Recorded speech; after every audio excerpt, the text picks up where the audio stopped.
Good morning, good evening, good afternoon. Welcome back to Cannon Fodder, the channel for Arsenal fans all over this world. I do apologise for being just a few minutes late, 5 minutes late. Yeah, some technical problems and to choose the right wardrobe. Want to clash in the colours with the Emirates. Ivory, I might say Ivory. And if you believe that, you believe anything. Yeah, welcome to the first segment of the day. I'm hoping Eltel, the original Godfather, will be joining me later on. He may have forgotten actually, and yeah, I sent him the link a little bit late, rather belatedly. But we've got some more live news, two news segments coming right back at you. So I shall see you on the other side of this music intro. Oh, I can't wait for this one.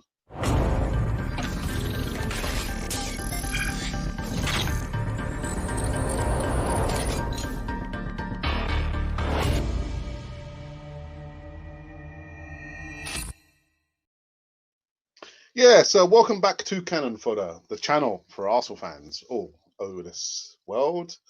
Okay, it's been a long year, man. I almost forgot my lines towards the end there. Been saying it over 1,000 times. I just kind of checked the analytics. 1,100, yeah, segments. But anyway, guys, those of you tuned in, I can see the numbers going up very, very slowly and surely.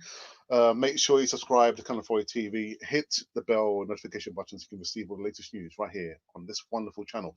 Yeah, some more news for you. Come right and direct from Canal 4 TV.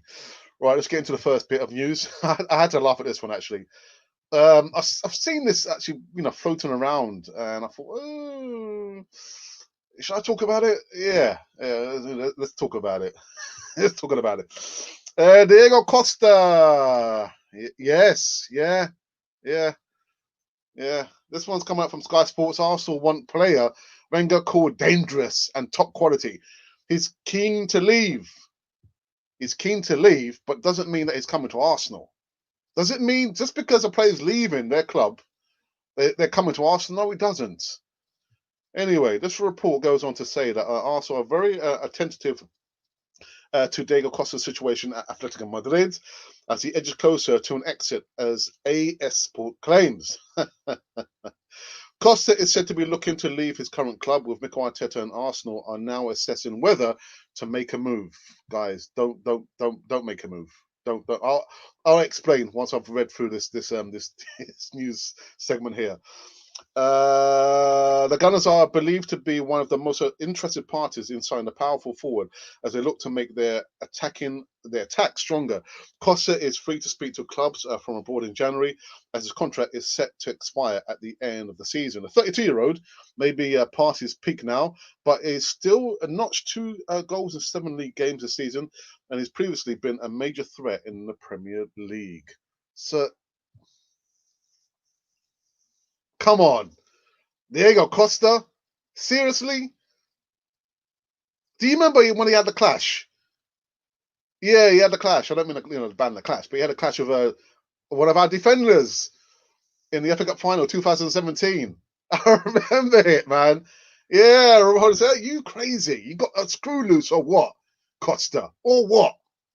And you can see, Monreal thinking, I don't want to get involved, but I'll just stand behind the referee to look like I'm interested. You got a screw loose or what? There you go, Costa. What? What's wrong with you? What? You want to have it? Come on. I'm from Bolton. I can't do the accent, but I'm from Bolton. Come on, man. Diego Costa, age 32, ex-Chelsea player. Do we really want another player coming from Chelsea? No, we don't. Not age of 32. I mean, he his stats speaks volumes, but it says in the report that he's coming towards the end of his career. Another Chelsea support player at Arsenal? Thanks, but no thanks. Thanks, but no thanks. And what would Rob Holding be thinking? Are you crazy or what? Nah. I'm sorry, guys. Diego Costa. I mean, the report I read yesterday, it says that he's a one-way player for family reasons. I was thinking, what family reasons could it be? And to think that Arsenal really are possibly thinking about getting Diego Costa, nah. Nah. We don't need any more ex-Chelsea players at Arsenal, man. We've got enough as it is. Who? Yeah, David Luiz, Willian. We don't need any more, man. We don't need any more. Anyway, let me go to the next news segment. The wonder kid that is Martinelli and Tierney. And apparently, this report comes up from the Daily Mirror. Gabriel Martinelli is beginning to prove Kieran Tierney predictions right to Arsenal. Gabriel Martinelli is highly thought of by many at Arsenal, and the return over the win Chelsea, with Kieran Tierney claiming the Brazilian is destined for the top. I've got to say, even without these comments from Kieran Tierney, you can see this boy for £6 million. This boy is, he's head and shoulders above all the other players at Arsenal. Kieran Tierney has long tipped Gabriel Martinelli for big things, with the young Brazilian inspiring Arsenal to win over Chelsea upon his return. Martinelli already looked a bargain at £6 million, and was named ahead of Pierre-Emerick Aubameyang and the starting 11 3 days ago. His answer was pretty emphatic, and when he was asked actually about Martinelli, who's going to be the top player, world beater? Again, I would say Martinelli. So yeah, well done. I was just thinking about this one here, man. Are you crazy? Do we really need to go and buy Diego Costa? Do you not see what I did to him 3 years ago? 3 years ago, what I did to him? Dearie me, man. They're having a laugh, having a bubble bath, man. We don't need Diego Costa. We don't need him. Seriously, guys. I'm just thinking, what would Holden think? I shut him out, and you guys want to buy him back. Well, you want to buy him. No, we don't need another reject from Chelsea. I can just see the original Godfather, just setting up in the background. But I'm thinking, no, we don't need Diego Costa. We don't want him. Age 32. Arsene Wenger, I'm sure, would not entertain buying a player over the age of 30. I remember when he brought in that policy. Once players reach age 30, we offer them a year extension. So Diego Costa, no, thanks. No, thank you very much. And Eltel, good morning to you, matey. How are you? Yeah, I'm all right, man. Yeah, I'm looking forward to the match. It's going to be a battle of wits. This Graham Potter guy is known as a tactician, and he changes his format 2 or 3 times during a match. And he's got a wonderful record behind him with Ostersund, and he's obviously done well with only a small amount of resources up in down in Brighton. So it's going to be a tough game. Nobody knows what team he's going to play. They played a couple of days ago. I don't think Danny Welbeck will start, but I think he'll probably bring him on at some point. I think he'll probably have Mopé up front, and of course they've got a good spine there. They've got this Basuma guy that we're apparently looking at, and they've got Lewis Dunk, very good centre back. And then I think we'll start to rotate as well. I think it's a shame because I think Martinelli will probably have a field day against some of Brighton's defenders, but I think they're going to have to take it easy with him. It's easy to forget he's coming back after a major injury. So I think we'll see a bit of rotation. I think we'll see Ober back in front line somewhere. Of course, everybody's calling for us to play exactly the same team as the one that sort of beat Chelsea, which, I'd love to see. But I can't see him doing that just for the sake of making sure that he keeps people fit. But so I heard you talking about Costa. I've not met any Arsenal fan that is interested in Costa at 32 playing for us. Surely we've had our fingers burnt with these ex-Chelsea players. I'm struggling to think of any good ex-Chelsea players that ever came over and played for us. Maybe George Graham is probably the only one I can think of. Other than that, we've been taking on board their sort of rejects, really. Yeah. So Well, Terry rightly mentions that we're back in action later on this evening. I believe it's 6 p.m. Kickoff. I'll be doing my post-game reaction around 8, just after 8 o'clock. And I think there's a strong argument to be had. I think I would play Martin, but I wouldn't play him for the complete 90 minutes. Take him off, get that initial burst of energy, get us literally attacking Graham Potter's Brighton side. And I just hope that Danny Welbeck doesn't come back and sting us, I would tell. Yeah, I always felt with Danny Welbeck, he was all right when he was running in a straight line. And he's a big guy. He puts a lot of weight down through his leg joints. And I've always thought whenever he goes left and right, he used to pick up injuries all the time with us. I mean, it's an Arsenal problem always, isn't it? We seem to pick up injuries and players get injured with us, like Partey, who rarely been injured before. But Danny's an honest pro, so I'd love to see him back. We've all got fond memories of him. Nice guy from all accounts, you know, and I'm glad he's managed to get himself fit and playing again. But I think any good manager will recognise that you can't overplay him, and so they'll be careful. And I think we might see him come on in the second half. Yeah. We spoke about the dynamic duo. Well, actually, I think Willian, they won't be back in time. Actually, I've read a report last night that both David Luiz and Willian, they won't feature tonight. Thank goodness there is a God after all. Yeah. Let's get into the live chat and see who's joined us this morning for the Tuesday morning live segment, because there's quite a few people actually.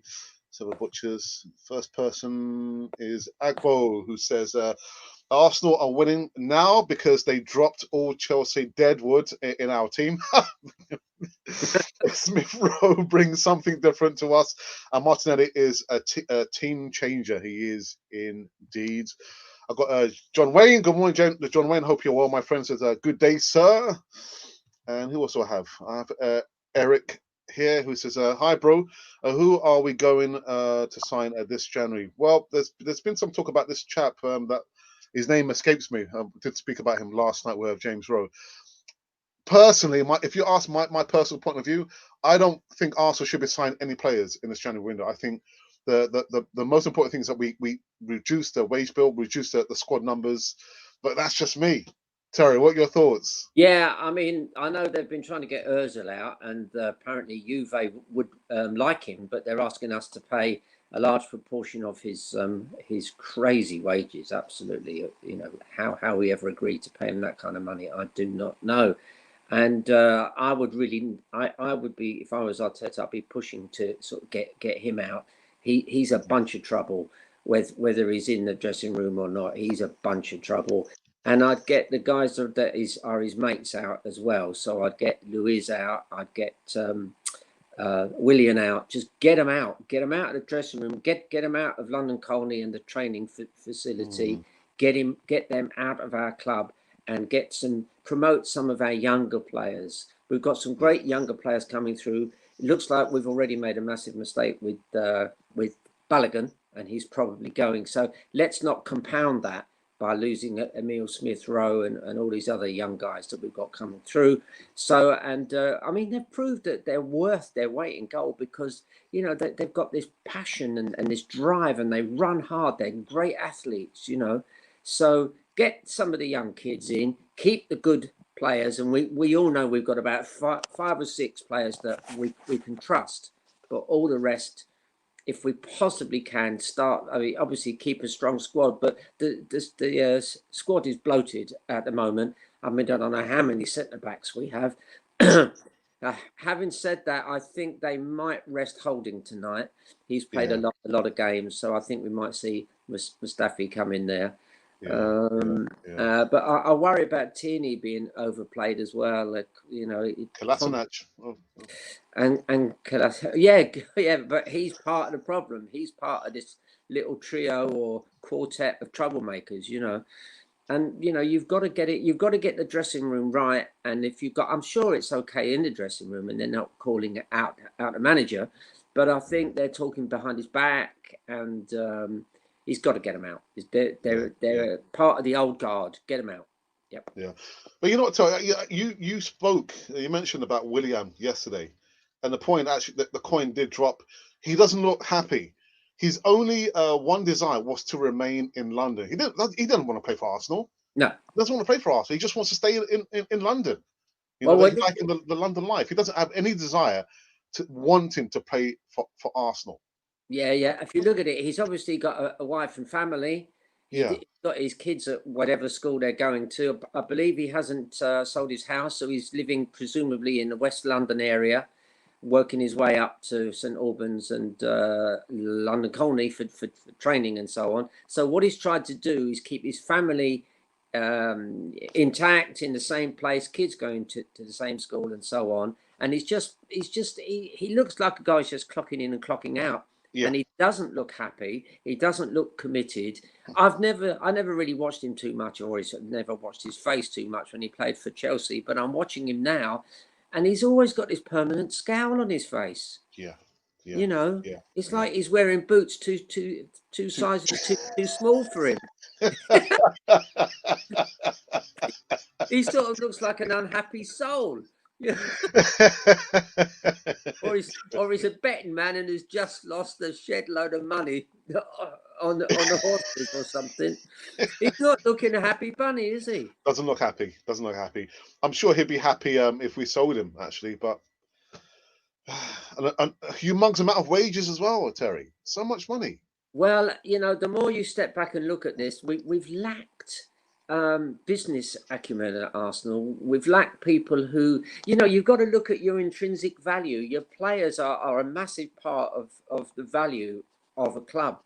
And if you go and buy a player and that person is drawing masses of salary, then you've got to know that you're paying him the right money. If you look at all the other clubs around us, and I hate to talk about the boys up in N15, but they keep their wage bill reasonably low. Clubs like Leicester do. We should be saying to players, look, don't put us over the barrel over money, because you are joining one of the greatest clubs, not just in the UK, but in the world. And if you're going to start asking silly money, go somewhere else. Go to Juve. See if you can get it off them. Well, it looks like Juve won't even pay it. So it's upside down. It's if they're asking now, as soon as they start asking silly money, I wouldn't continue any negotiations. I'd say this guy's head is into his sort of money thing, and he won't be suitable for Arsenal. George Graham wouldn't accept that for 1 minute. Yeah. We need a change of culture at Arsenal. It will take some time.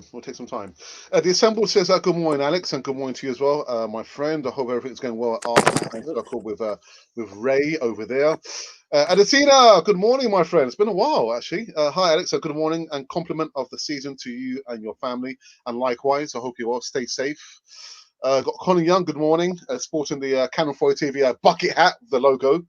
Good morning. It says, good morning, Alex. Do not want Costa.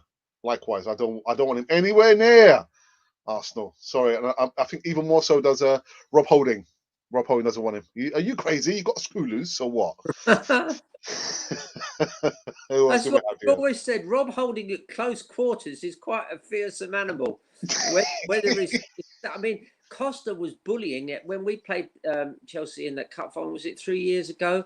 3 years ago. Costa was bullying every centre back in the country. And this was from about 10 or 15 minutes into the cup final, and they had a coming together, and we all spotted it. We all spotted Holding standing up and telling him, "Are you mad? Yeah, what's going on?" And at that moment, my hopes went up. I thought, he's not frightened of Costa, and Costa relied on people being frightened of him. Yeah. But it makes me laugh. This shot, Nacho Monreal. He's probably thinking, I don't want to get involved. I want to look like I want to get involved. Look like I want to defend my teammate, but I'll just stand behind the referee, a fair distance away. Good idea. Let me go back in the live chat. Acosta says the only forward that Ramos and Pepe never tried to foul. Again, he would like Terry says he relied on bullying, the opposition there. Do we need him at Arsenal? No, we don't. At age 32, nah, no, thanks, no, thank you very much. Who else do we have here? Rashid Saprong says players over 30 is not what we should be going for.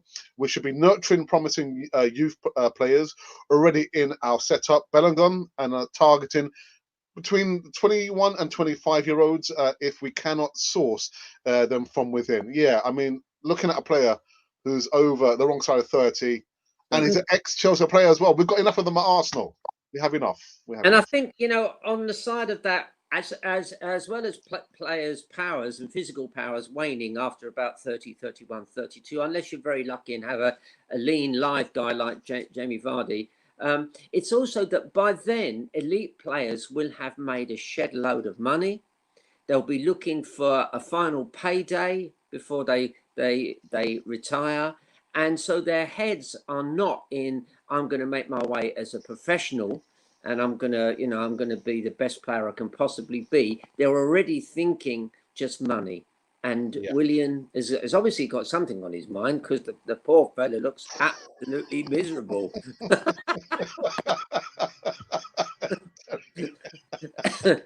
We should put him out of misery and say, go on, man, you're not looking too happy here.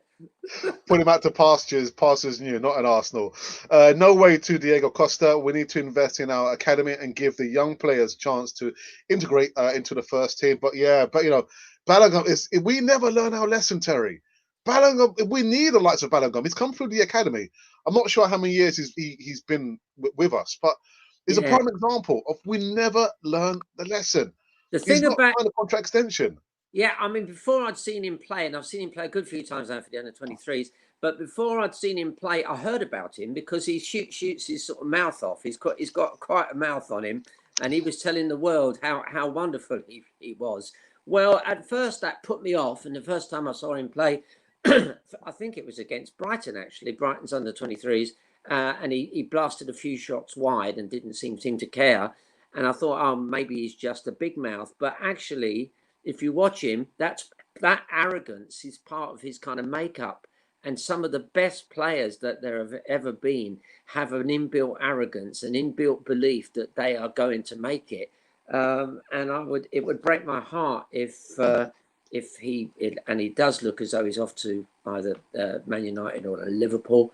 And I think we've just got to play him now. Hope he scores a few goals. Hope he gets the vibe that all his mates around him, that he's known, like, you know, when you're at school and you have a lot of mates, and he's still, if you like, he's still a young lad, and we might find that all his mates praise him and he gets on with them and decides to stay. But it looks, from what Ornstein and different people around the club are saying, it looks as though that horse has bolted, you know, that ship has sailed, which is a real shame. Oh, dear. John Wayne says Acosta nothing but trouble. Yeah. Wasn't Martinelli and Emery signing? It was Ed who brought him over, if I remember rightly, because Edu had the deeper knowledge of South American football. Yeah, it came under Unai Emery's era. Yeah, right, actually. Yeah. Question: what is the update on Willian and Louise? Well, I did say, is it too much of a coincidence that we heard the news or the grumblings about there's two players who are trying to stick the knife in to Arteta? Infamy. They've all got it infamy, and then they both go on and they're sick. And as we said yesterday, they're sick, but for some reason they're in the heart of London and they can't find a testing station. And I know for a fact the one in Southgate is wide open. You just walk in and get tested. And Arsenal don't have those testing facilities. Of course they do. In fact, you know, schools at the start of the pandemic were testing kits were in very short supply, but schools were sent 5 to any normal size school. They were given 5 straight away in the post, probably more for bigger schools. So obviously Arsenal have gone out into the market and bought many testing kits. So this is a smokescreen. We're hearing they aren't playing today. I suspect there's been an internal suspension of both players. I suspect they've found out they've been doing other things that they shouldn't be, undermining Arsenal, undermining our manager. And to be honest, the sooner these guys are out of the club, the better. We obviously know with Willian, he's not interested. He's only played one good match, and that was against Fulham. and Luiz blows hot and cold, and I suspect he's very, what people say, the two of them caused trouble at Chelsea and got a manager out there, and they're doing exactly the same again. So behind the scenes, I would be very surprised if they're with us in February. Yeah, actually, maybe someone might be asking about Gabriel. Gabriel's actually, I think he was at a party, from what I understand. I think his own birthday party, not at a party, and someone there in a party contracted a coronavirus, so he's self-isolating. Yeah. God, dearie me. Yeah, that was the player, John Hollins, and I did do a player profile on John Hollins. But when he came to Arsenal, he was in his 30s, wasn't he, Terry? He was, and if you want me to tell people a little story, they won't read anywhere else about John Hollins. Keep it clean. I had a very good friend who worked for a newspaper. Now, it wasn't, I suppose it was a national newspaper. It was an Irish newspaper, and he used to go to different matches and report on the games. And of course, he had a press pass. I think he didn't report so much on the games because the newspaper would have covered Gaelic games. But he obviously had a press pass, and he was QPR supporter. And he said to me, Arsenal were playing QPR at Loftus Road. Do you fancy coming? So I said, oh, yeah. He knew I was an Arsenal supporter. So I said, what are we paying? He said, no. He said, come in with me and I'll flash my press pass and we'll kind of get you in. So that was fine. We went in, and I think it was one of the years Roy Wigley at the time was playing for QPR, and it was one of the seasons we won the championship. Anyway, we walked in, he flashed his press pass. I didn't flash anything, just walked in behind him. And the next minute, I'm up in the press box. Oh, I couldn't believe this. And it wasn't posh or plush at all. We had a little ledge in front of us. And I said to my friend, I won't mention his name, but I said, what do I do? He said, if anybody looks at you, take out a piece of paper and start scribbling. Roy Wegley scored a blinder for QPR, but Arsenal came out 3-1 winners. And of course, being in the press box, I have to be neutral. And I was trying to punch the air as each Arsenal goal went in. But anyway, about halfway through, I kind of semi-punched the air, and I looked behind me, and who was sitting there as a journalist but John Hollins. Wow. Oh, wow. So, I was starting to get his autograph, but I couldn't say anything. And so we enjoyed the match. My friend was a bit fed up because QPR had lost. Arsenal had won 3-1. And as we were going out, we went past a kind of a room where George Graham was giving forth as the manager, like a press conference. And I said to my friend, can I go in and ask him a couple of questions? He said, Don't push it, mate. Don't push it. So we sort of left the ground. So, but yeah, and I did meet John Hollins once. I think he became manager of Swansea City for a short period of time. And we were travelling on the M4, and we pulled into a service station. And who should pop out of the car next to me but John Hollins? So I have crossed paths with him a few times. And John Hollins was with us for a while. I think he played right back for a while, and a very honest professional. But and he did a good job. But I think I remember George Graham playing for us. Now this will go back a while if anybody's interested. When George Graham came to us, we had a kind of, let me think of his name. We kind of did a swap deal, but anyway, he came to us as a centre forward. Which a lot of people don't sort of think, he was always like a midfield player, but he came to us as centre forward. He was just under 6 foot tall, and he had a phenomenal ability at jumping early and out jumping centre halves by jumping early and occupying the space. And then in the latter part of his career, he moved back into midfield, and he's still going strong, I believe. I was talking to Alex earlier. He goes and plays pitch and putt with Frank McClintock, who had his 31st birthday yesterday. They still do a bit of pitch and putt, and that they are great mates. So yeah. They someone said Danny Welbeck, his first touch is a throw-in. This is calling Bambi on ice. Dear me. Good morning, Eltel. Colin Young says. Morning. Good morning, Magic A says, hi, Alex and Eltel. Hope for a win tonight. Hope Arteta doesn't make too many changes from the Chelsea game. I think, as Tel says, we can probably expect some rotation. Yeah, you don't want to burn out or put Martinelli in arm's way.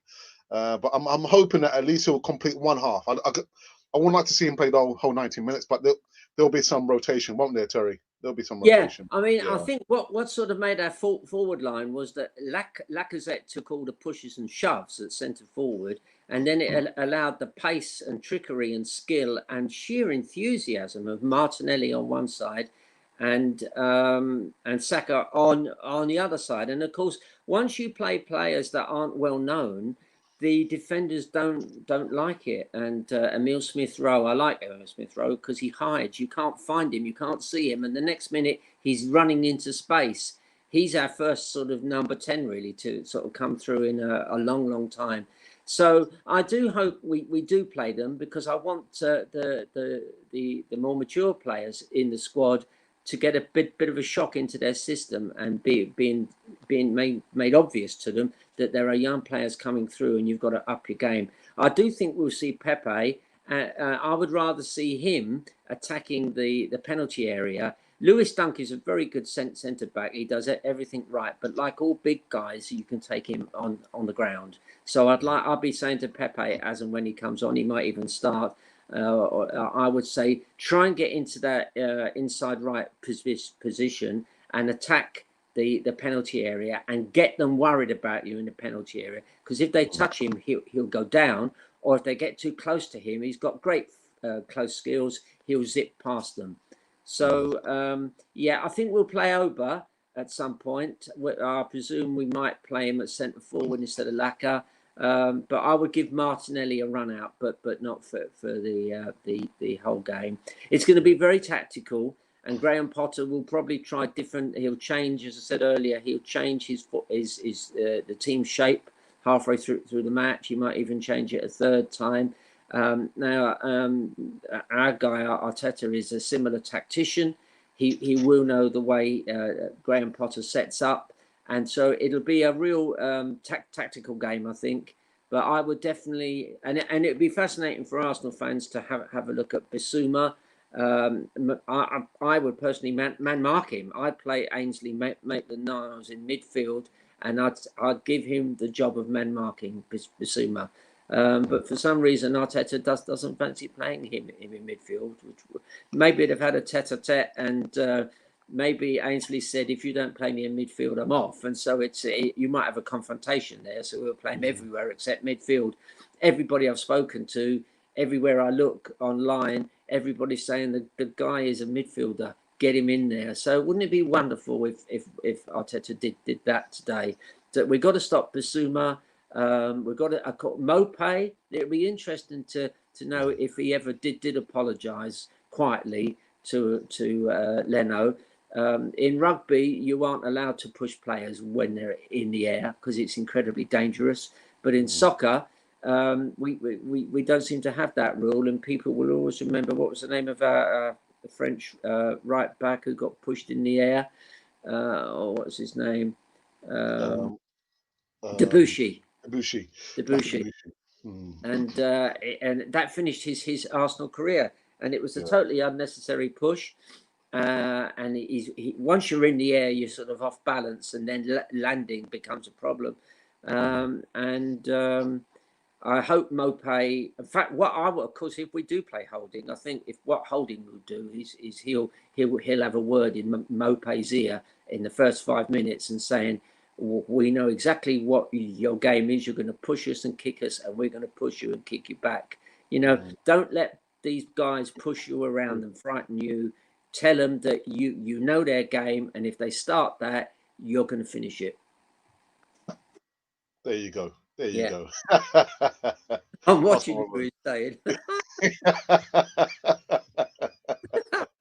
He's probably said, "Are you mad? Do you really?"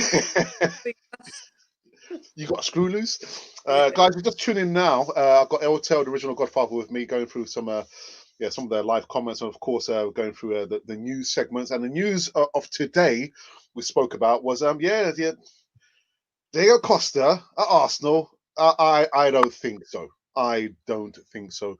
And quite rightly too, Robbo said, "Are you crazy, Arsenal? What? Nah. Age 32, ex-Chelsea player. Nah, you can just jog on. And Tierney, when he was asked a few days ago in regards to Martinelli, and he said, well, quite rightly, he's going to be a world beater. But we've got to be careful that we don't burn out this youngster. He's just come back recently from an injury. And I, for one, would like to see him play today, but not the complete 90 minutes. Not the complete 90 minutes. Hopefully 40 odd minutes and get that initial burst of energy. And you know what he gives us?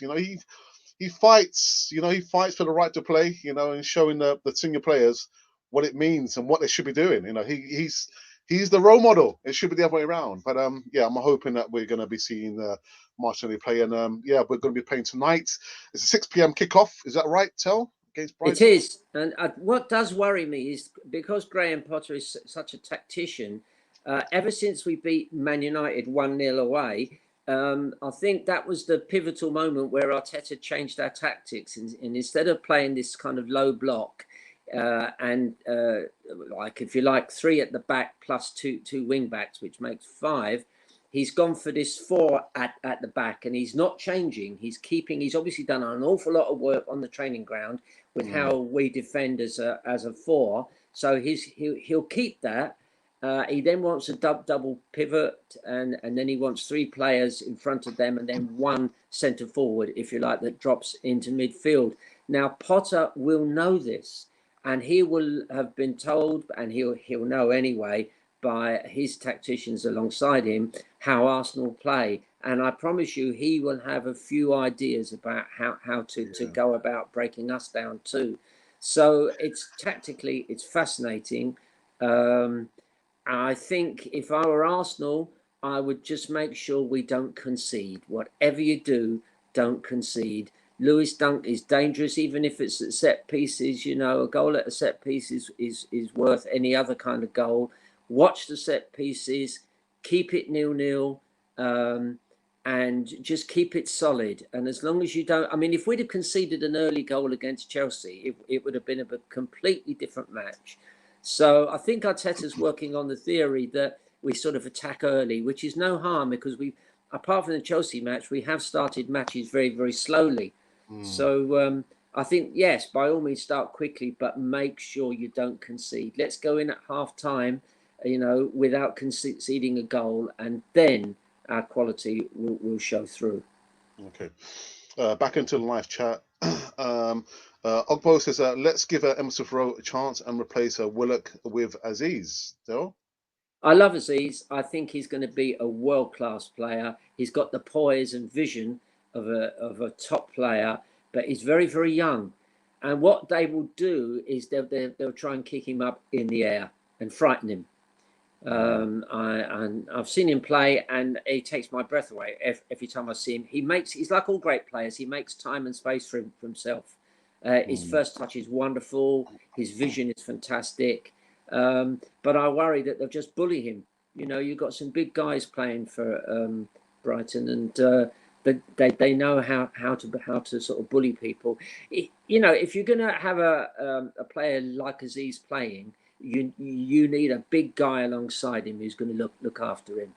And I remember, when I've spoken to a few of the players in the past, they always say if they've got a skilled player that's being kicked around, then what they do is they get one of the Arsenal tough guys to have a few words off camera and say to the guy, if you go after him, I'm going after you, And Graham Potter will, if we do play Azeez, who I do love, I don't think we will actually. I think that's probably a bridge too far for Arteta. But if they start kicking our players around, you've got to have other players who stand up for them. We have, I think, looking at it coolly and dispassionately, I think we have man for man. Overall, we have a better and more skillful team. But that doesn't win any games. You've got to get the tactics right, and you've got to be big, and you've got to be brave. I think the brave part is what Arteta's decided. If we're gonna get out of this rut that we're in, we are going to be brave, and we really did go for Chelsea. So yes, by all means keep that going, and I'm sure that's he's hung his hat on that for the rest of the season. But whatever we do, we mustn't let in the first goal. And you think it might be too much for Cottrell as well, Ben Cottrell to play? Yeah. Yeah, He's yeah. small and he's a very, very tasty player. Oh my goodness! I mean, he's the one. If you watch the under-23s, he catches the eye. He plays in that kind of space in between midfield and attack. Very good close control. Very like Wilshere.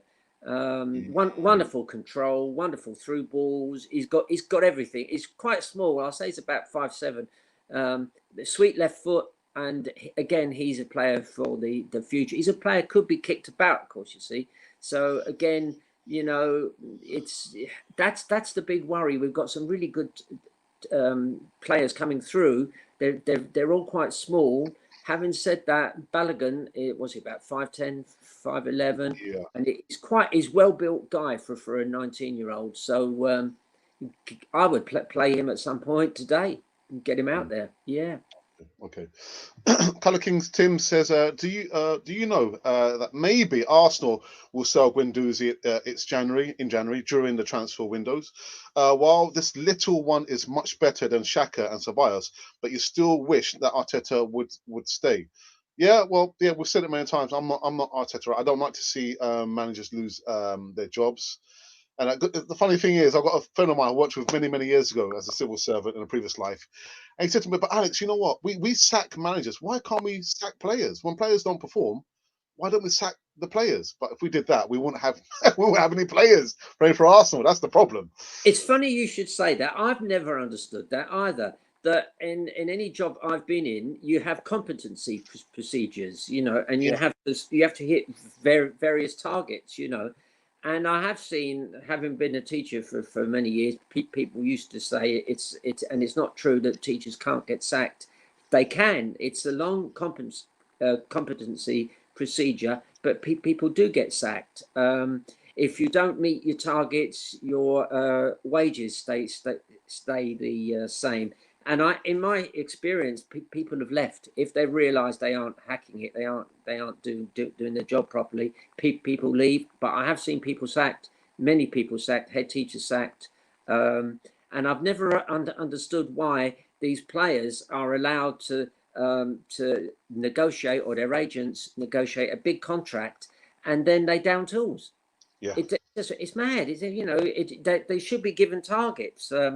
If you're a forward, you should have a certain number of goals you should score, a certain number of assists. I don't care what metric they sort of use, but we've all seen Willian doing almost nothing. Well, he's not met any target that anybody might set for him. So your friend is right. It seems strange that in the world of business and many walks of life, you have a set of targets you have to achieve, and yet in soccer they seem to, once especially at Arsenal, once they've got this massive contract, and I think some of it might be kind of psychological. They suddenly think, I'm there, I'm done, and then that extra 10% goes, and then you're left with like a guy that's walking around scowling like Willian.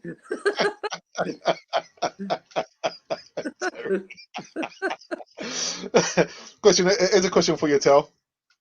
Grime and Garage, good morning. Says, why don't we ever play a flatback or a 4-4-2? Yeah, it's a good question. The game runs in cycles, and very much tactics is the sort of whole game there, you know. What Liverpool have proved is that if your two fullbacks can be your most creative players, and it's all about whether you've got the ball or whether the opposition have the ball. And if you've got the ball, you get your fullbacks, as they do, and Arsenal have followed a similar thing. Your fullbacks overlap, because as long as you've still got the ball, and if you notice when Arsenal play, they'll do almost anything not to lose the ball, which is why all this back passing comes in. So if a player like our friend El Neni gets the ball, if anybody's remotely near him, his first thought is play it back. Well, and that's that way they hold onto the ball, and they're looking to get there. It's a plan. The plan is we get the fullbacks up into advanced positions, and then that means you've got to get people to drop back into their spaces. So in a way, Arsenal and all the clubs now have different setups and different plans for whether you've got the ball and if you're attacking or defending. So we will often defend with five players at the back, or 4 players, and we'll often attack and only have 2 defenders, maybe 3. What they've been doing is they've been pushing the 2 fullbacks forward, as if they were left wingers and right wingers. Then you've got your 2 centre backs, and somebody like El Neni, a central defensive midfielder, would then drop back in between the 2 centre halves. So, and that way they're then creating a back 3. And of course, Xhaka, earlier on in the season, he was detailed to drop back when Tierney played forward. He would drop back into that left back spot. So it's it's the old days of straight flat back 4-4-2s. It's much more dynamic than that, and it's hard to see unless you're at the game. If you're watching it on telly, this is one of the annoyances of having to watch it on telly. You don't see the full game in front of you. And one of the things I like doing, obviously I go to Arsenal season ticket holder, and you can see the full game and you can see players moving off the ball. And you'd almost have to, in a funny sort of way, screenshot it to see how these different scenarios. But I promise you, it's really quite complex. And Arteta's biggest problem is he understands these complexities, and so does Graham Potter. But how do you get that over to sort of young lads without overcrowding their heads?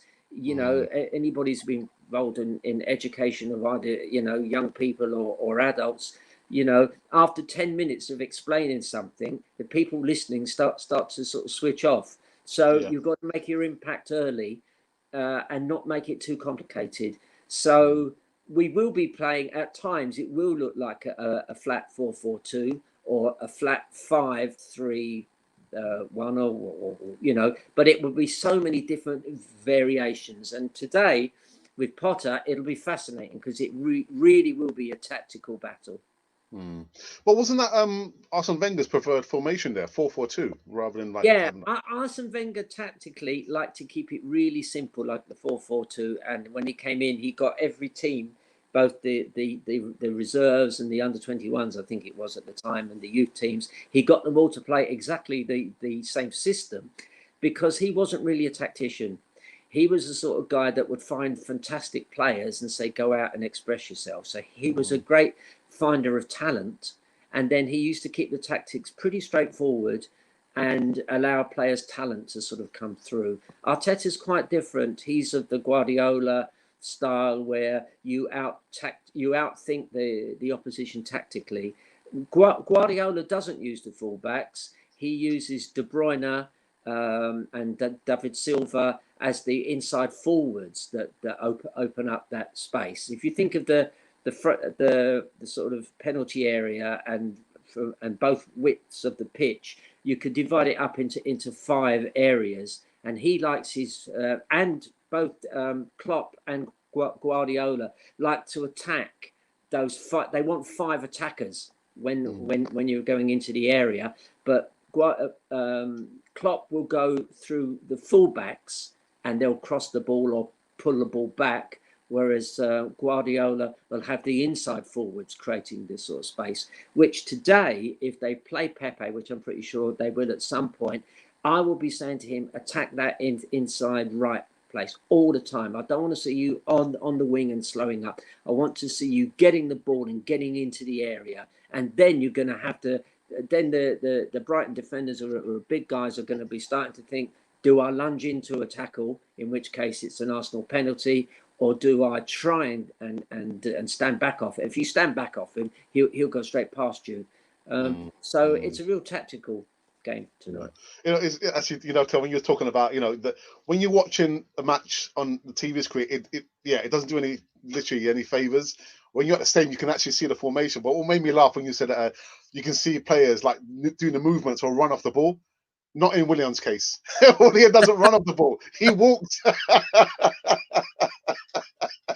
I often wonder the way he plays. It's as if he's got earbuds in and he's sort of following a horse race. Wondering if his horse is winning, or maybe somebody's somebody, he's got a thing. He's got some book he's reading. You know, he's reading, and he's listening to that because he does. It doesn't look like he's following the game in front of him at all. He's at the races, yeah. Oh dear. The teams will not play today. Alba and Laka will start. Yeah, squad rotation, but not. I don't want him to, overdo it. That's Mikel Arteta. Don't overdo it. But yeah, knowing that December is usually the congested part of the season, it's going to call for some rotation, not too much rotation. I'm hearing rumours of us being linked with Diego Costa. Please, God. Rumours. We don't need another 30-year-old former Chelsea player with high wages. Yeah, Majid, I did that. The first part of a news segment. We don't want him. We don't want him at Arsenal. And the perfect reason would be for this. Yes, we don't want him. We don't want him. We don't need him. Oh, dear me. Who else do we have here? DS Electronics Unlimited. There's a big up Alex and the Don Godfather. We all hear about Diego Costa links to Arsenal. We don't need him. We don't need him there. Manav, good morning. Says hi champ, exciting game today. Must win game. Is it a must win game today, Tel? Well, funny enough, when we won against Chelsea, I remember thinking straight away. I mean, in a way, it wasn't a lucky win, but it was a fortunate win because the game could have gone any way towards the end. But I remember thinking we've done well, but the next two games are key. If we get 3 points in our next two games, starting tonight, out of both games, so we get so that will be 3 matches with 9 points, then the team will start to believe in themselves. And it's easy to forget the players are human, and once they start losing belief, their sort of level drops. So that was my first thought. The moment the Chelsea match ended, I thought, my goodness, the next game and the one after that are really important. And although they look on paper quite easy, to be honest, we don't do well against Graham Potter, and we don't have a great. In fact, I think we have a very poor win ratio against Brighton over the last few years. And of course, with Big Sam at West Brom, that's going to be a massive game. A low block. Big Sam hates Arsenal. He tends to do well against us. So if we can get 6 points out of these next 2 matches, then we really are on our way. And apart from maybe the top 2 teams, maybe Leicester and Liverpool might be first and second by the end of the season in any order. But after that, if we were to get 9 points, then suddenly we're creeping back up the table. And then if we keep this run going, and when people forget under Emery, did we have was it a run of 7 wins or something? This something team was capable of going on a run of wins. We've now got some good fresh blood coming in, shaking the whole thing up. Hopefully, if the senior players can see their place being threatened by a young kid, then they'll up their game a bit. And there's nothing stopping this team going on a big run. Yeah. DS Electronics says, I hear Partey is the link for Costa to Arsenal. Wow. Yeah. I just don't want it to happen. We don't need a 32-year-old, Diego Costa, who's on coming towards the end of his career. We don't. Arsenal never learned the lesson, Terry. Yeah, no, I mean, Partey obviously knows him. Yeah. And they could be mates, but I'd be telling Partey, no way, mate. Sorry. Yeah. Richard Butler, good morning, my friend. Says Costa would improve us massively. He's exactly the sort of player we need, but not a 32-year-old, Richard. No, not for me. Not for me. Aggression up front. Yeah, he's an old style centre forward, isn't he? Kind of tell. He scores a goal. I mean, in his heyday, he did bully people around a bit. But do we really want another ex-Chelsea guy that is going to push to get Arteta out? I would have thought the last thing Arsenal do is any business for any Chelsea player for the next decade. Yeah. No, thank you. We are part of the team with the weakest midfield in the championship. And if we want to win titles, we have to have a strong midfield, even if the defense and the attack are always weak. Yeah, the midfield can't find the right combination, and without Thomas Partey, we're looking so weak in the midfield. I think I remember on, whenever we played Barcelona, I always felt that if we could get through their midfield and get at their defence, we always had a chance. But the problem was Guardiola has such a great midfield. Everywhere he sort of goes, everything runs through midfield. Everybody knows their job. We need a big guy in midfield. Absolutely right. We need a really big, strong midfielder. We'll all have a look at Bissouma today. He's about 6'1". We'll see what kind of player he is. And, these little clubs like Brighton, might be amenable to, selling him for a good price. But I don't know. We'll see. Good morning, Hillary. Hillary says, morning, guys. I like Godfather's sentiments when it comes to analysing football. My question to him is, should Arteta start the team that played Chelsea, or should he do some changes? I think he's already decided, even before the sort of Chelsea game, that he'd have different players in, because all the matches are coming up so too close to each other. But he will have played with the idea of playing exactly the same team. I think he'll compromise and he'll use the same pattern of play, but he'll, instead of having maybe Saka on the right hand side, he might try Pepe there. But he'll have Saka ready to come on in the second half if it isn't working. He might have Oba at where Martinelli played, but I think he'll try a similar pattern, because that pattern of play worked. We took Chelsea by surprise. So I think he'll try and play the same pattern. I think the pattern is set now between now and the end of the season, but he has no hope if he keeps playing the same team, because they will break down. They'll get injured. They'll get fouled. And then suddenly he's back to bare bones. So rotation is the name of the game. But yes, the pattern that he played against Chelsea works, and the players, having spent all that time learning the way we played last season, they've now, since the Man United game, they've adopted this 4-2-3-1 pattern of play. Everybody has been retaught a different job, but I don't think he'll change from that, but he will rotate the players around it. Good question here from Majid. Hey, Alex, any promising right backs coming from the academy?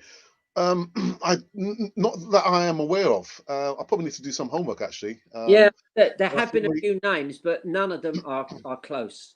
Yeah. They've all, so unfortunately, no. Yeah, sorry, Majid, man. Just a few more. We're going for just almost an hour. Guys, thank you again. I can see numbers like over 160 live viewers at any one time. 170 now. Thank you for coming in. The morning shows, Terry, are brighting up again. And the funny thing is, I remember, I started doing the live segments every single day from February, when my school got closed down for the coronavirus.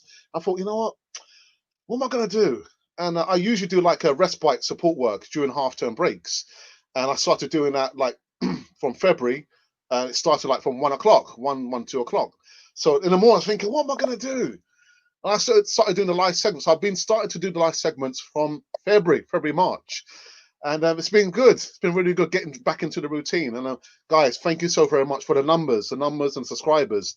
Terry, we've got 10,000, almost 10,200 now. Subscribers on Cannon Fodder TV. Brilliant. I think this kind of chat that we're doing, and we aren't just chatting, we are analysing what's happened and what's coming. And I think people are looking forward to that. We're in the middle of a pandemic. And it's a nice thing to listen to the same kind of people. You have different people on. And I think people look forward to it. It's the sort of stuff that if we didn't have the pandemic, we'd all be talking about before the match and after the match. And unfortunately, we can't go to the sort of match anymore, or the stadium, and we can't go and meet our friends. So it definitely fills that space. And one of the great joys of soccer is, as I think I mentioned before, that because we're not behind the eight ball like Arteta is, we can step back and look at what's going on. And we can often think of a solution that he probably can't see once he's under pressure. And our ideas are completely valid. And how often have we, over the years, spotted something, and then sooner or later, whoever's managing Arsenal tries it out. Now, they aren't listening to us, but our opinions are valid. That's what I'm trying to say. It's not just chat. It's we see things that somebody who's under massive pressure maybe can't do. So it's valid, yeah. I wonder if Mikel Arteta watches Canon Fodder TV. Well, do you know what? It wouldn't do any harm. You never know. He certainly wouldn't be buying any Chelsea players again for a while. The Electronics Limited says, I wouldn't put it past Arsenal to sign Costa, as we signed Willian, and football has catched up on Arsenal in the EPL, and they want to take a different approach. I hope Arsenal don't buy Diego Costa. We've got enough extra Arsenal players, ex-Chelsea players, on high amounts of money. I hope we don't fall for it, Terry. Please. Yeah. As I say, if Willian does play, no, he isn't playing tonight, is he? He's under this strange purdah of not feeling well, but not being able to sort of get a test in the heart of London. It's a madhouse, isn't it? I hope he comes out of his grump. I mean, maybe, I don't know, maybe he is depressed, because a lot of people are finding the pandemic hard to sort of get through. But he looks completely fed up on the pitch, and I'd be kind of fella to say, go and buy yourself a joke book or something. But lift it, man.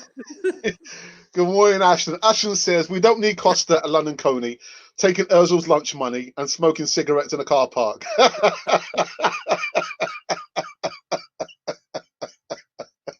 Good morning, Ashton. Thomas Partey is the agent for Diego Costa. He could be. All right, Richard's come back with a response. A short-term loan would be great. Our youngsters can learn from him. Terry? No. The sort of nearest I want him to Arsenal is where my wife bumped into Aaron Ramsey one day. There's a right near London Colney. There's a big shopping centre, and it's called the London Colney Shopping Centre. And she was in the checkout, the till thing, in Marks and Sparks, I think it was. And right behind her or in front of her was Aaron Ramsey buying lampshades. And the nearest I want Costa to Arsenal is buying lampshades at London Colney's M&S. That's it. Keep him out of it. Diaz says, original Godfather, he has a mouth on him. Yeah, Willian. Willian, he has a face on him. He never smiles. What's wrong with him? I can't get it, He doesn't want to be at Arsenal. That's the problem. God, dearie me. Abco says, since we have Niles and Cedric, we don't need Kolasinac, because both Niles and Cedric on deputies for both wings. So I don't see any reason for Kolasinac to remain at Arsenal come February. That's a good point, actually. It's a good point. Yeah. He's a good friend of our number 10, isn't he? Very, very good friend. Yeah, unfortunately. You have to go for its players, Mana, Salom, Buendia, Busuma, Max Gomez, Bellaway, Dia, Jonathan Tah. Oh, yeah, I think I've featured Jonathan Tah a couple of times. Max Aarons. I think with them, we will be among the best. Does Arsenal have money, Terry? Do we have money? Well, when they bought Partey, everybody said, oh, isn't it wonderful? Stanley Kroenke's found 50 million. Well, he actually didn't find 50 million out of his own money. All he did was extend his sort of loan, if you like, extend your mortgage. So we do have money. But of course, because we're completely owned now, he can, and financial fair play is dead, he could pump money into the club. If I was him, the first thing I'd be pumping money into is getting a proper back team up and running. I want a financial manager, a contract negotiator, because something is seriously going wrong with the way we're paying players far too much. And if teams like Leicester can get great players at reasonable prices and not pay them a king's ransom, my big question is, why can't Arsenal? And if the agent comes to me and says, oh, you say I was the person doing the job, and come to me and say, well, this is Arsenal, you can afford it, I'd say, the moment you say that, I don't want you in this club or your player, because we aren't a charity. You know, players should be busting a gut to come and play for Arsenal. And if they're not that interested and they're only looking at the pound, shillings and pence, get them out. So, I mean, we have said this before, that the structure behind the scenes is pretty abysmal. I'm a bit worried about the two guys that are helping Arteta. There has been a rumours are rumours, but there has been a rumour that there might be some changes next season. He had to hastily gather his team together. He's got Stuyvenberg and Steve Round, maybe one or both of them he's not too happy with, I'm not sure. Obviously, he doesn't want that to be public knowledge, but hopefully Arteta will stay and we'll get out of the trouble we're in, and maybe he'll have more time in the summer to look around, maybe create a new backroom team. He might promote even Mertesacker. And we definitely need a whole new backroom team dealing with transfers and negotiating contracts. We just don't have the people there at the moment to sort of do that. It's a highly skilled job, and ideally, if you had people like like a modern day David Dean doing that, somebody who's an Arsenal supporter but has all the necessary skills and experience. As I say, you get it up and down the sort of country, other clubs do it, and yet Arsenal are the one club that seems to have gone through this terrible upheaval, that we've sort of brought in Sanlehi. He changed the whole system, got rid of our scouts, and decided to do it by friendship with agents. That's blown up in our face. And we're in a hiatus now. We seem to be between two systems. Well, the one thing we've got left is our youth players. And luckily, there's a fantastic group of young players coming through. And that has to be our future. But in the meantime, we should be looking at how we get the backroom team sorted. Yeah, it's an absolute mess. In the situation of Bellingham, got to keep hold of our best, products, and it has come through the academy. If you're telling me that Bellingham is on the verge of leaving Arsenal, then something is awry at Arsenal. Really, it's not good enough. We never learn the lesson. Gary, DWTT says, good morning, Alex and LTL. If Bellingham goes, then this club needs to close down the academy. Oh, my goodness. What is the point of having an academy and producing talents if you don't give them chances? If he goes, I'll be angry, and so will I. We never learn the lesson, Terry. Yeah, well, having mentioned the guy the last time I came on, I looked him up, and his name's Banasser, Bannacer, Banasser. I think his first name's Ishmael, and he was with our youth team, and we kind of let him go, and he's now with Inter Milan, and he's pulling up trees there. Yeah, he's doing really well. So there is we are hemorrhaging top quality youth players. And somebody should be looking at that and saying, why are we not identifying these quality players, and why aren't we blooding them? Now, if we're near cup finals, you can understand why they would want to stick to their regular team, but we aren't near cup finals. Let's get those guys in. Let's give them a decent run. Otherwise, we would never have found out how good Tony Adams was, and all those young players that came through, Rocky Rocastle. We would never have found out how good they were until we gave them a chance, found out they were good, and then George Graham built his whole team around those guys. But Terry, here's the dichotomy. Diego Costa, Bellingham. Got to keep our young academy players. That's Why is it all this far about Diego Costa, the wrong side of 30? We know the history about ex-Chelsea players coming to Arsenal. We've got two of them on high amounts of wages. Keep Bellingham. Fend off the interest from Diego Costa. We don't need a Diego Costa. We've got a striker already playing at Arsenal. Keep him.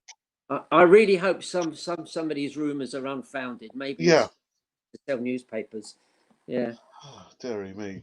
Anyway, Ashton says Edu's knowledge of South American football will be useful in this post-Brexit era, Terry. And I think you mentioned that before, didn't you? I think. Yeah, I think I wouldn't get rid of Edu, although he does look as green as grass in interviews. he really doesn't look sure of himself, but he has, because he worked for the Brazilian Football Federation, and he has a very in-depth knowledge of South American football. So keep him there, but we then need somebody similar on the European side, and then the African side too. So there's a whole world out there. I mean, dare I mention Tottenham have got a South Korean Song, who's playing well. So there's a big world to choose from. The one thing that has worked is our youth academy, and I just really hope that whoever's scouts they had, that I know they've got rid of an awful lot of the scouts, but it's worked. Over the last few years, some wonderful players have come through. So let's leave that alone, or re-employ the scouts when the financial situation gets better. I know a lot of the scouts are only on part-time wages and so on. They've got a lot of ex-Arsenal players. Brian McDermott, who used to manage Reading, ex-player. He's one of our scouts, but it's all very ad hoc, But the scouting system has proved that it works. As I said before, I've been to Hayland. I've seen the way they train the players, and they treat them very, very well. So at least we've got one part of the club that seems to be working well. Yeah. Let me see if I can run through this very, very quickly now. David Felton, good morning, my friend, says Partey will be fit for the West Bromwich Albion game. Good news. Jack Williams, good morning to you, my friend. I hope college is going fine for you, although I know everyone's on a happy holiday break.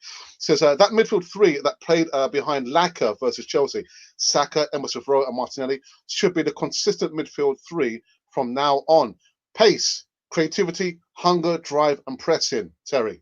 He sees it, Jack. You're exactly right. They bring all those things, especially pace, especially creativity and hunger. Yeah, it's all there. And we pressed at last. We finally got back to our pressing. I have noticed over the years when a new manager comes in, the players do press well, and then it kind of dribbles away. They stop doing the hard pressing. And Arteta told a bit of a fib at the one of the press conference. He says, we have the players' stats, and their stats haven't dropped. Of course they've dropped. Of course. But he can't say that, But they have dropped. We've seen players hiding. I've seen Xhaka hiding continually. If you watch the passing lanes that Arteta talks about all the time, Xhaka hides. It's brilliant. You can see him do it. You can see that an Arsenal player's got the ball and they're looking, and where's Xhaka? He's standing behind an opposition player. Emile Smith-Rowe is exactly the opposite. Every time you see him, he knows who's around him. He knows to run into a passing lane. He's making. What you've got to do is make the decisions easy for the person that's on the ball. You've got to be constantly moving. Liverpool do that all the time. If you watch them, and Man City, their forwards are moving all the time, running into spaces. And then for the midfield player, he's got maybe one option, two options, three options. Absolutely. Yes, William and Louise are sick, and I'm being affected as a fan. I'm saying nothing about that. William is here because he wants to count the coins at his restaurant in London. He's got a restaurant. I didn't realise. I won't be going there. He's got a restaurant, and doesn't he part own it with Louise? I didn't know that. I didn't know. Yeah. Oh, my goodness. Yeah. I'm not going there.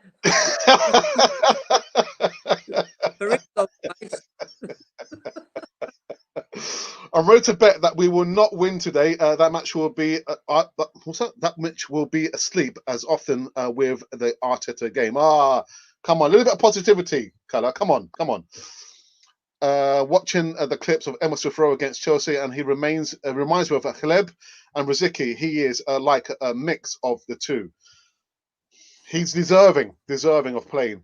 Another one here. I'm ready to bet. No, I've done that one already.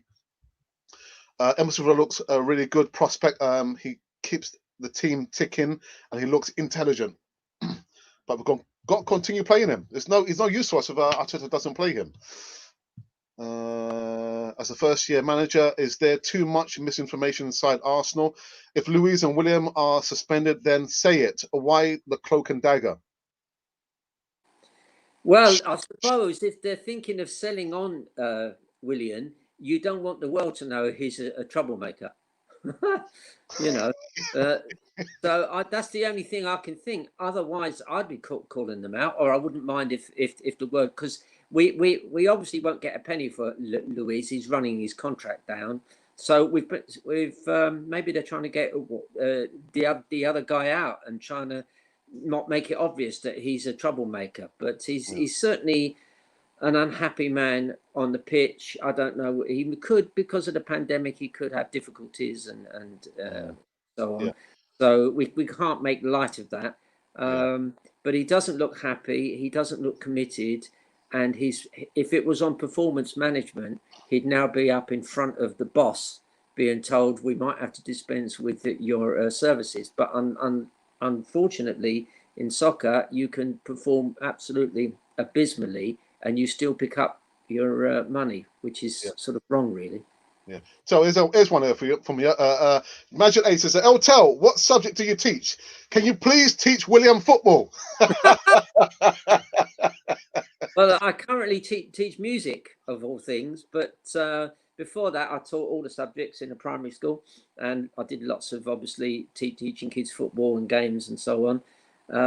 But I think, but I think as Alex has seen my flavour of teaching, it's done with a lot of humour, a lot of positivity. And I just don't bring that in. I get it off the kids. When you work with young people, the positivity is fantastic. They come in with bright, smiling faces. And I've never forgotten what it feels like to be a little kid and a bit worried in the classroom about this big adult who's in charge. And my golden rule is that I'm on their side, and I will not allow any kind of bullying. And kids are very clever at bullying. You know, they do it with a look. And all that kind of stuff goes on. So I crack into that straight away. And the way I do it as well, and I do hope Arteta does this, if people aren't performing and they're shirking, if you face them with that, it often doesn't work. So what I do is I praise like mad the people that are doing well, the people that are trying. They don't have to succeed, but they're trying. So you praise this sort of effort, and you have to mean it. You can't fake it, because kids will spot a fake straight away. But and that's the same applies to soccer. What I'd be doing is, if I've got players that are shirking, I wouldn't necessarily front them up in the dressing room. I might do eventually if I have to, but I'd be praising all the guys that are doing well. I'd be, when Saka comes in and when Ainsley comes in and Martinelli, I'd be hugging them, praising them. I'd be saying to them, but in front of the whole squad, you guys are doing it. You're giving me that drive, that energy that I'm looking for. And then if Shaka was behind me, I'd say, sorry, I didn't see you there.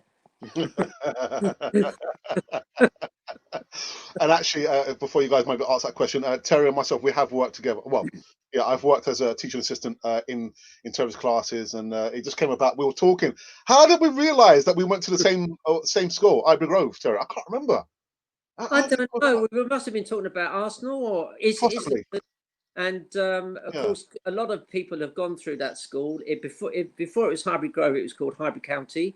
And Ken Fryer, one of the Arsenal directors, there's a Ken Fryer bridge, and there's a statue of Ken Fryer as a young kid kicking a football. So when you think it comes through Ken Fryer, and then players that have played for Arsenal that went to our school would have been, people might remember Chris White, who I'm still in contact with. I've got a very good friend, an ex-pupil, who's a steward, and he's best mates with Chris White. So it was quite interesting. One day I'm sitting at home and the sort of iPad goes off, and there's Chris White going, "Are you all right, Tel? You going all right?"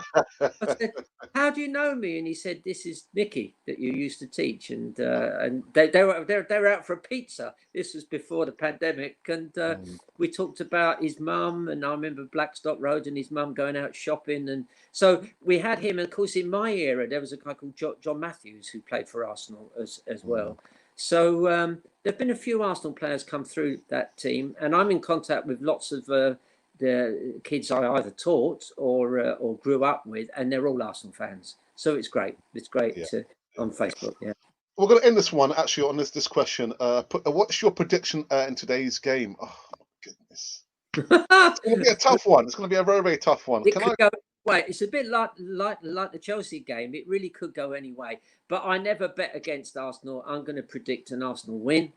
I really hope they keep a clean sheet, although I doubt it. I think Dunk might score from a set piece. So, but you know what? If attack is anything like it was against Chelsea, let's give it a 2-1 scoreline to Arsenal. Can I plead the fifth and not give a prediction, Terry? You can. There you go. There you go. So listen, we're done. We're finished on this morning segment. I just saw that the 250 watching at any one time, running concurrently, and I've just seen the analytics here over almost 3,000 viewers watching us on this morning segment here. I will be back. Yeah, in 7.5 hours' time, doing a post-game reaction. I'm not sure Terry might be joining me. We'll have to wait and see. It's probably a little bit late. I'm going to have my cocoa later on. But guys, thank you so much for joining. I can see again that I got to apologize to each and every one of you because I couldn't read all the comments. Because if I did read all the comments, we'd be going for another hour and a half. So I do apologize if I didn't get to your comment in the live chat. But thank you so very much for joining us on this Tuesday morning segment here, over here anyway, UK time. It is now 26 minutes past 12. I need to have my lunch. My lunch is calling me. Who's going to make it for me? Me. Hey. She's gone working this morning. But Terry, I got to say thank you so very much for joining me on this segment again, Terry. Brilliant stuff.